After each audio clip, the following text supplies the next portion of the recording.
name's Paul Armstrong, and the presentation we're about to give is Alternative Methods of Prototyping Aluminum Die Castings. And I'll be giving the presentation along with my compadre, Bob Suma.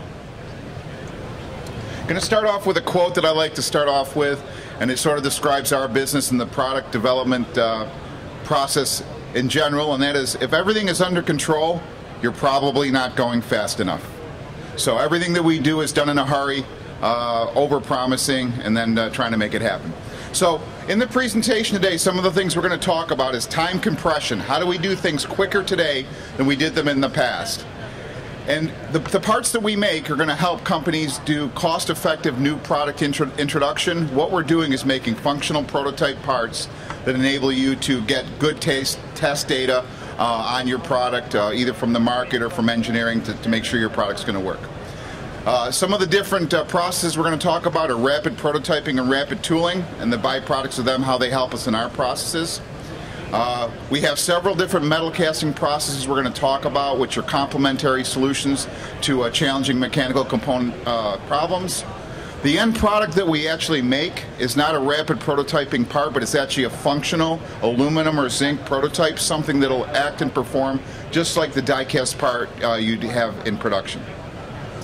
And I work with Armstrong Mold. We've been in business for 40 years, and we're really a marriage of the latest CAD and RP technology with skilled crafts-based artisan type of traditional pattern making type of people. So what we're able to do is take a 3D Systems SLA machine to output our models, but then also use a skilled hand craftsman to polish the models, but also quickly make modifications to that model many times before the CAD file can even be modified. So basically, pictorially, to describe what we're doing, here you see a transmission housing that was done for Chrysler for an electric minivan they were developing a few years ago. We grew an SLA model, which could be used for fit testing in the lab, but what we actually used it for was a master pattern, so we could then replicate the transmission cover in aluminum the way it would be in production. So they could actually take this prototype casting, put it on the electric van, and try it out, get all the data they need as far as how it performed. And then, because it's a prototype process, we were able to go back and make corrections to the design, subtle changes to make the part perform better before they went and committed to hard tooling. So really, the way that we prototype for die casting is we're utilizing 3 different processes. Some that have been around for a while, one that's been around for a while, but then 2 that are relatively new and in development at our company. One is OneShot Casting, where we're able to make a one-off casting without tooling in a matter of days. The more time-honored process would be RPM, rubber plaster mold, where we take a master pattern and make a silicone rubber pattern that we can make plaster molds from. And then a process that we've developed over the last few years is called Graphite Die Casting, where we're actually able to machine a block of graphite that we were then able to introduce aluminum into, much like die casting, but in a quicker turnaround, lower cost type of environment. So I've set this thing up, and now going through the different processes, I'd like to introduce Bob Suma.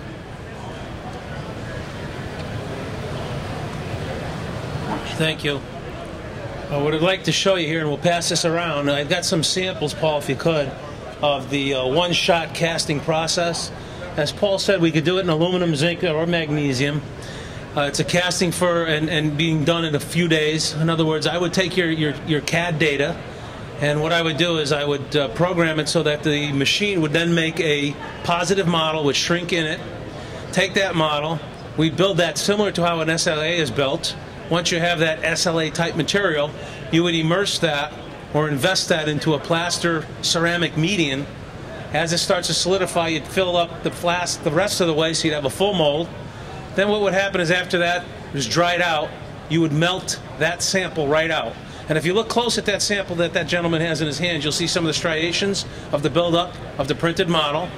And once that is melted out, we will then fill the mold with aluminum, and you end up with the part he has in his hand, which is a fully functional, made out of the right alloy material for someone to go and do their testing. It requires no tooling. That part over there is probably under $1,000. It'll be done in about a week and a half, depending on geometry, and it's ready to go. You get one part one time. You're able to cast undercut shapes because you're washing the material of the mold away. It's very cost effective for one piece, And you're using, again, like I said, similar alloys. And the RMS finish, if you use an RMS finish for machining, you can see clearly it's a fairly rough finish, and we're working on getting models that have smoother finishes. The one-shot process, if you look at the screen here, shows you the pink item is the item that we're using as the model. It has the shrink built into it. And the casting is exactly like it. And as it shrinks, you see you have pathways through there that end up getting washed out. And again, you have a fully functional part. The benefits of one-shot casting are specific alloy parts in a matter of days. Parts are usable for functional testing. Parts can be made using RPM model and with plaster mold process. It's a low-cost, no-tool investment. So, of course, changes are very easy. We're able to cast undercuts, etc. to the parts. The benefit of RPM, if you could show them that black globe as an example, rubber plaster mold, we actually make a tool. And as you can see in the picture here, it kind of shows a sequence, if you will. What we do is we again take your file, and what we do is we program cutting paths as if we're going to be cutting a typical die-cast die, except what we're doing is we're cutting into a wrench-shaped material. It's kind of a plasticized epoxy type thing. It cuts very fast, very soft, and what we do is we cut our positive into it. Then what we do is we seal the surface, and then we duplicate twice off of it with rubber silicons to get back to what we have, and that becomes our pattern. The wrench shape stays as the master pattern. The pattern is then used to put a frame around. We pour plaster into it.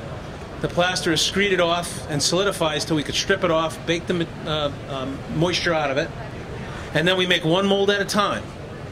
But we can make a number of parts for less money than, for instance, the one-shot casting, where the one-shot casting might be $800. A part similar to this that's being passed around might cost us $3,000 to $4,000. It might take us about 2 weeks, 1 week, depending on the geometry. But then the parts on something like that, just cast on, painted, are probably somewhere in the vicinity of $80 to $150 a piece.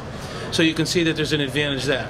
Your tooling being $3,000 to $4,000, it's great if you're going to use 5 pieces, 3 pieces, 25 pieces, 100 pieces.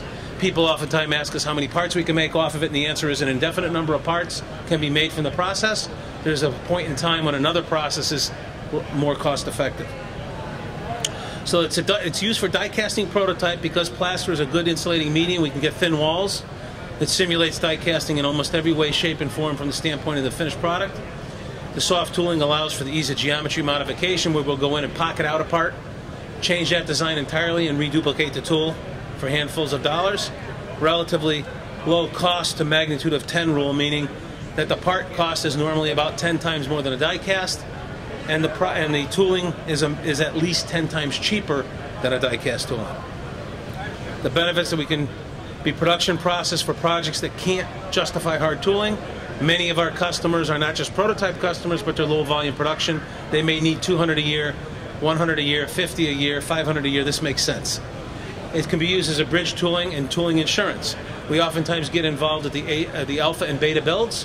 While tools are being built, something goes wrong, a design change comes in, the tool's been delayed for 3 or 4 weeks. Unfortunately, your salespeople have gone out and sold the product, now you need to deliver. We can take care of that delivery in the interim and give you good usable parts. They can replace lost production tools. Sometimes projects are on freeze, particularly defense types projects, where they oftentimes go back and they said this was made once in 1968. We don't have the dies, we don't have the design, we reverse engineer, we make tools so that someone can have 5 of them or 10 of them or 100 of them. It's excellent surface finish. Your RMS on that is normally about a 60 to a 75 RMS finish. It's a very smooth finish, just like die casting. It accommodates complex geometries with undercuts because, again, we can wash tools away, we can break tools away. Thin wall sections with excellent weight to strength ratio. 80 thousandths wall is a typical nominal wall thickness. We can go down to 20 thousandths in certain specific geometrical areas. Paul, this is the graphite cast part? Yeah.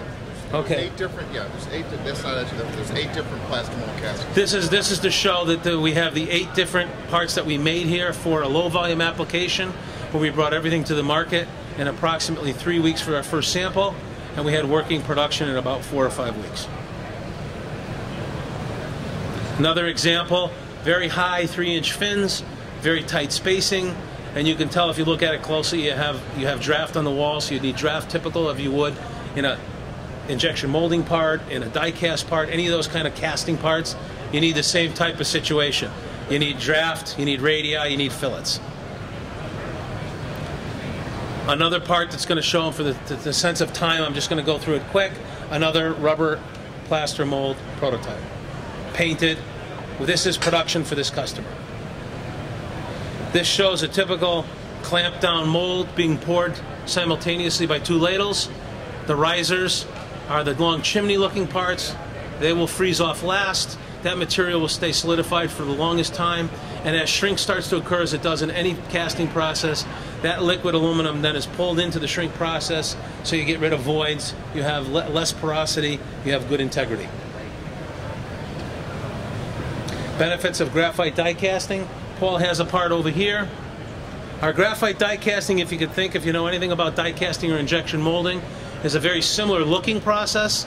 You have a horizontal setup that looks just like an injection molding machine or a die cast machine. The machinery and the molds are just less robust. They're pneumatically driven, whereas hydraulically driven.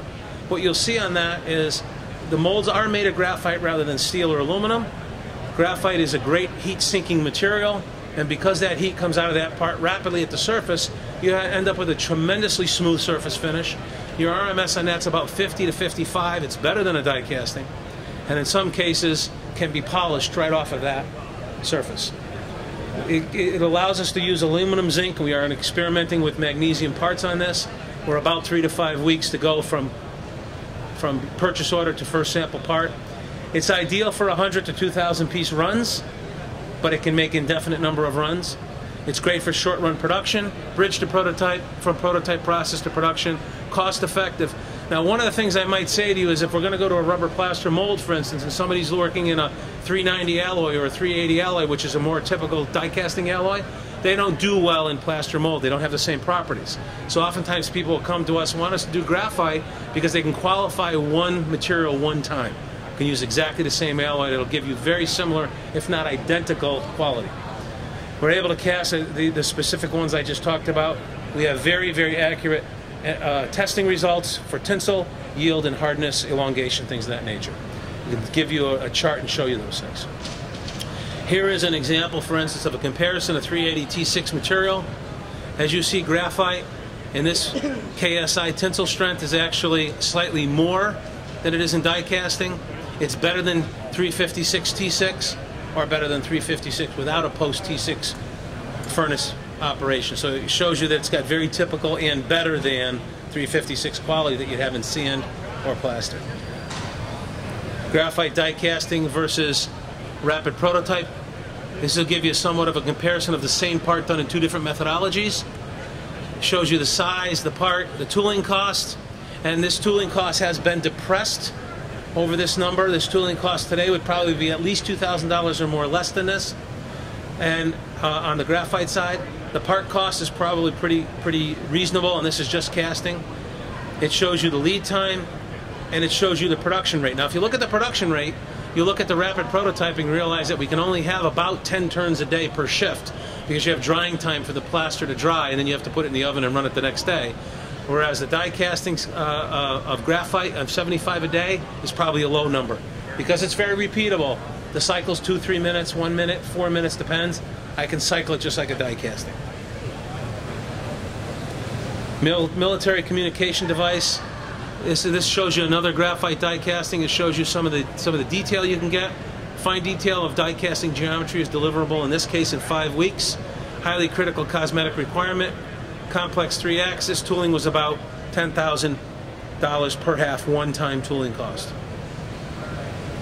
Process utilization. One-shot casting is usually good for 1 to 3 to 5, but it can make any number up to 10, so we say less than 10.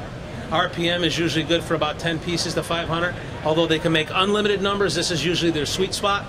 Graphite die casting is usually a sweet spot of, I would say, about 50, 100 to about 2,000. But it can make, again, indefinite number of parts. Do you have any questions about any of the process? This would be the time to ask them. We'd be more than happy to go into detail for you. Thank you, sir. If you don't have any questions, thank you very much.